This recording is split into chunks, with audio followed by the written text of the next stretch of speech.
안녕하세요. 베러라이프 장도영의 든든한 ETF 투자입니다. 최근 미국 증시, 특히 나스닥이 연이 역대 최고치를 경신하면서 많은 투자자분들이 불안해하시는 것 같아요. 그래서 오늘 시간에는 미국 증시가 역대 최고치인데 지금 나스닥 ETF를 팔아야 할지 아니면 지금 추가로 매수를 해도 될지 등이라는 질문에 대해 2000년대 닷컴 버블과 지금의 AI 버블을 비교하며 어떻게 지금 투자를 하는 것이 좋을지에 대해 말씀드리고자 합니다. 먼저 간단하게 차트부터 살펴보실까요? 이 그래프는 1995년부터 2025년 현재까지 S&P 500 지수와 나스닥 100 지수를 나타낸 것인데요. 보시다시피 파란색 선인 S&P 500과 주황색 선인 나스닥 지수는 모두 장기적으로 우상향했다는 공통점을 갖고 있습니다. 하지만 최근 몇 년간 나스닥 100의 상승세는 그야말로 폭발적인 것을 보실 수가 있는데요. AI 기술 혁신에 대한 기대로 기술주 중심의 나스닥이 시장의 상승을 이끌었고 그 결과 지금 우리는 역사상 가장 높은 지수를 마주하고 있습니다. 바로 이 지점에서 많은 분들이 고민을 하실 것 같은데요. 과연 과거 닷컴 버블처럼 버블이 붕괴가 될지 살펴보도록 하겠습니다. 먼저 닷컴 버블과 현재 버블을 비교하기 위해서는 과거 수익률이 어땠는지, 한번 비교해 볼 필요가 있는데요. 그래서 이 차트를 준비해 봤습니다. 현재 버블을 비교하기 위해서 주가 추이를 그 당시와 한번 비교해 보도록 하겠습니다. 이 차트는 두 가지를 나타내고 있습니다. 첫 번째 파란색 선은 1995년부터 2000년까지 진행됐던 닷컴 버블을 월별로 나타낸 것이고요. 주황색 선은 2022년 10월부터 현재까지 나타난 AI 버블의 현황을 비교하기 위해 그려보았습니다. 보시면 나스닥 100 지수가 최근에 상당히 많이 가파르게 오른 것처럼 느껴지시겠지만 과거 95년도의 닷컴 버블과 비교해서는 아직은 진입 초기에 있는 것처럼 보여질 수가 있습니다. 그 이유는 이 표에서 보실 수가 있는데요. 닷컴 버블 당시 1995년부터 1999년까지 5년 연속 지수가 상승을 했는데요. 무엇보다 1998년도와 99년도에 85%와 102% 각각 상승을 하는 경이로운 상승률을 기록을 했습니다. 물론 이 끝에는 버블이 붕괴하면서 급격한 하락이 있었죠. 무려 2000년에만 36%, 2001년에도 32%가 하락을 했는데요. 과연 지금과 비교했을 때 그 버블의 정도가 어떤지를 한번 살펴보도록 하겠습니다. 보시면 2023년부터 25년까지 현재 상승을 지속하고 있는데요. 2023년에는 53.8%, 24년, 25년 각각 뇌 상승을 기록을 하고 있는데요.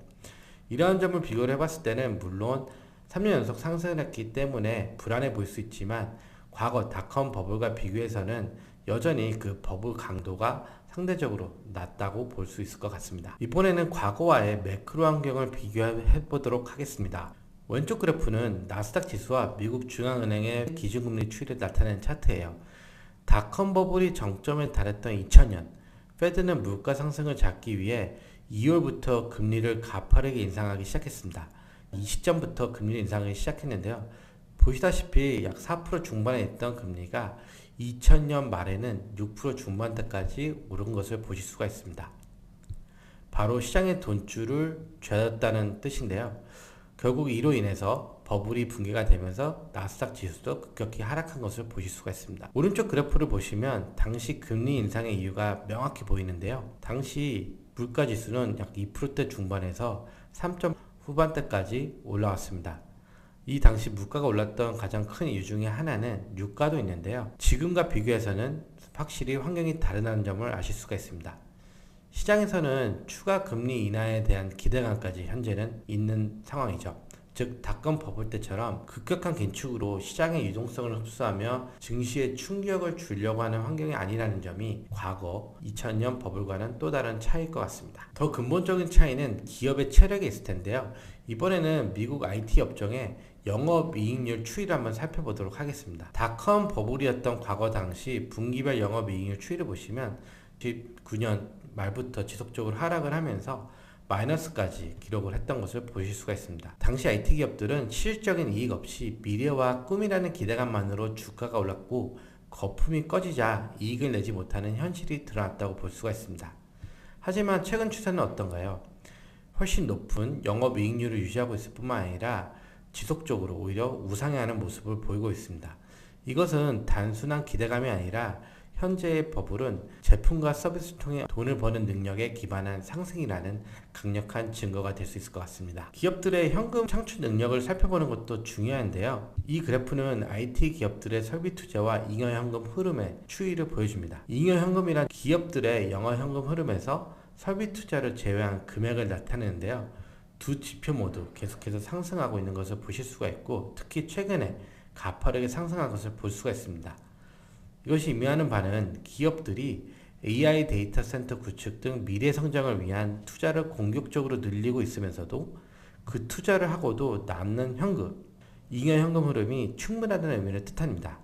즉 재무적으로도 건강하다는 점을 나타낼 수가 있죠. 이는 분명히 과거 잉여 현금 흐름이 하락을 했고 카펙스는 늘었던 이 시점과는 차별이 되는 구간일 것 같습니다. 그렇다면 우리가 앞으로 주목해야 될 지표는 무엇일까요? 미국 IT 업종 지수와 주당 순이익 추이를 비교해 보시면은 바로 보이실 텐데요. 과거 99년에는 이익도 계속해서 하락을 했던 것을 보실 수가 있는데요.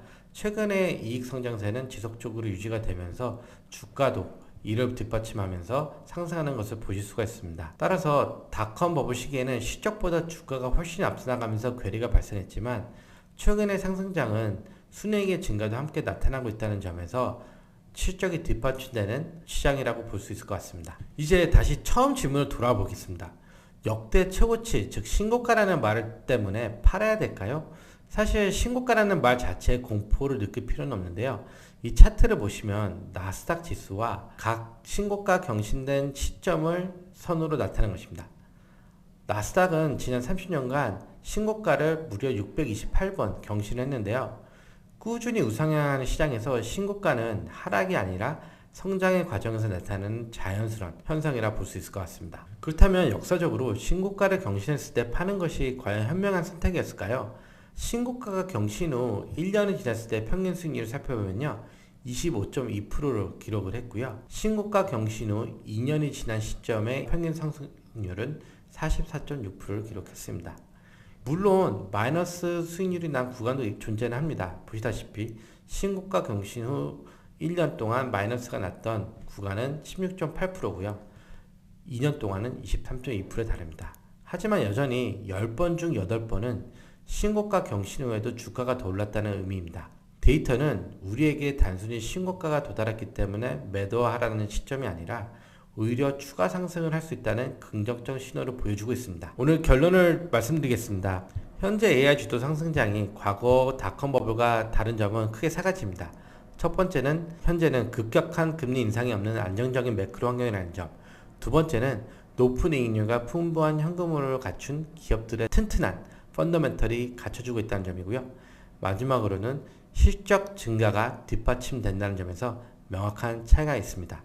따라서 막연한 불안감으로 섣불리 시장을 떠나기보다는 꾸준히 투자하시기 바랍니다. 특히 연금과 같은 장기 투자는 시장의 단기 변동에 흔들리지 않는 것이 핵심입니다. 두 번째는 자산 배분의 원칙을 계속 확인하시기 바랍니다. 즉, 내 자산 배분에서 주식이 차지하는 비중을 계속해서 확인하시고요. 이 부분이 너무 높아졌으면 점검이 필요합니다. 마지막으로 시장 대응은 리바운싱을 통해 대응하시기 바랍니다. 감정적인 매도가 아니라 높아진 자산의 일부를 팔아서 비중을 맞추는 것이 건강한 위험 관리 방법입니다. 시장의 소음보다는 데이터와 원칙에 기반한 투자가 장기적인 성공의 열쇠라는 점을 기억해 주셨으면 합니다. 오늘 내용이 유익하셨다면 구독과 좋아요, 알림 설정 부탁드립니다.